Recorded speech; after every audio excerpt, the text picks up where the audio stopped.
මම තමයි බුද. සූර්යයාට ළඟම ඉන්න වේගවත්ම ග්‍රහලෝකය මමයි. මගේ වායුගෝලය හරිම තුනී නිසා දවල් කාලයේ උෂ්ණත්වය සෙල්සියස් අංශක 430ක් විතර වෙනවා. හැබැයි රැයට මම අයිස් වගේ සීතලයි. මම සිකුරු. මම සෞරග්‍රහ මණ්ඩලයේ රස්නෙම ග්‍රහලෝකයයි. මගේ ඝන වායුගෝලය මගින් සූර්යතාපය හිර කරගන්න නිසා මගේ මතුපිට උෂ්ණත්වය ඕනෑම ලෝහයක් කුණු කරන්න තරම් ප්‍රබලයි. මම පෘථිවිය. මුළු විශ්වයේම ජීවය තියෙන බවට දැනට හඳුනාගෙන තියෙන එකම ග්‍රහලෝකය මමයි. මගේ මතුපිටින් 71%ක්ම තියෙන්නේ වටිනා ජලය. මම අඟහරු. මගේ පසෙහි යකඩ ඔක්සයිඩ් වැඩි නිසා මම රතු පාටට පේනවා.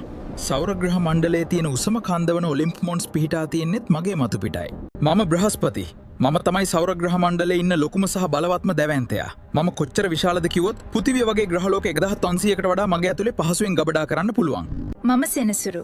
මගේ වටේ තියෙන අලංකාර වලලු පද්ධතිය නිසා මාව ඕනෑම කෙනෙකුට හඳුපා ගන්න පුළුවන්. මම වායුන්ගෙන් හැදුණු ග්‍රහලෝකයක් නිසා මාව විශාල සාගරයක දැම්මොත් මම ජලයේ පාවෙනවා. මම තමයි යුරේනස්. මම අනිත් ග්‍රහලෝක වගේ නෙමෙයි. මම කැරකෙන්නේ පැත්තට ඇලවෙලා.